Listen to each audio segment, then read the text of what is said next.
Adım Bahar, soyadım Güzel. Mehmet Ali Yılmaz İlköğretim Okulu'nda okuyorum. 7. sınıf öğrencisiyim. 3 yıldır örtünüyorum. Örtümü çok seviyorum. Bu örtüyle okula gittiğimde müdürler hep karşı çıktı. 5 gün okula gittim. 2. ve 3. günü beni hemen sorguya aldılar. Sordular, dediler kızım neden örtünü takıyorsun? Biz zarara gidiyoruz diyorlar. Ben diyorum ki Allah'ın emri olduğu için gidiyorum. Böyle giriyorum. Neden ben ders almıyorsunuz dedim. Dedim ki mini eteklileri alıyorsunuz da neden bizi almıyorsunuz? Dedi ki diz altında olanları gördük dedim. Dedi ki hiç diz üstünde olduklarını görmedim. Dedim ki o zaman göstereyim size. O zaman müdür nasıl sustu. Sustundan dolayı da bir şey diyemedi. Sonra 3. günü oldu. Müdür beni yine çağırdı. Demedim mi? Müdür sordu. Dedi ki neden kızım böyle takıyorsun? Biz sana söylemedik mi? Biz zarara gireriz. Devlet bunu şey yapmış dedi.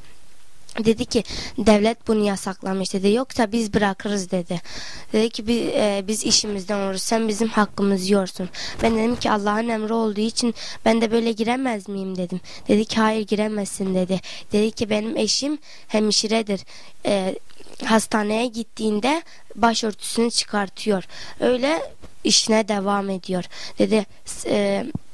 Dedi ki bana eşime günah yazılmaz. Dedim ki nasıl yazılmaz?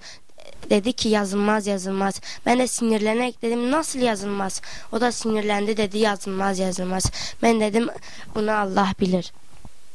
Diyor ki sen de öyle yapabilirsin, sen de öyle girebilirsin.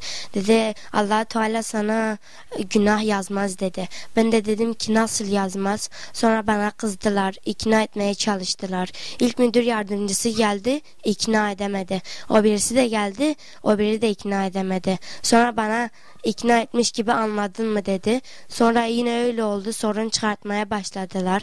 Beni karşılarına yine aldılar. Sordular, dediler sen niye takıyorsun? Müdür yardımcısına sordum. Dedim siz neden mini eteklileri alıyorsunuz da beni almıyorsunuz? Müdürün doğrusuna giderek dedi ki sen onlara karışma. Ben dedim nasıl karışmayayım?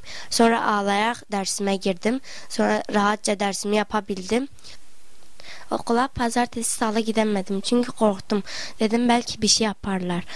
Çarşamba günü oldu. Çarşamba günü cesaretli sandım kendimi ve derse girdim. Öğretmenlerin önünden geçtim. Öğretmenler bir şey bile diyemedi. Derse girdim. Derste öğretmenimiz bize sordu. Dedik sen neden böyle geliyorsun? Yeni misin dedi. Dedim hayır öğretmenim dedim. 2 gün daha geliyorum dedi. Dedi ailenin zoruyla mı yoksa kendi isteğinle mi kapandın? Dedim ki öğretmenim kendi isteğimle kapandım. Allah'ın emri olduğu için. Öğretmen dedi ki bana göre kolay dedi zaten. Hava hoş dedi. Açıksın kapalısın girebilirsin dedi. Dedi ama müdürden laf yersin dedi. Sonra perşembe günü oldu. Rahatça girebildim.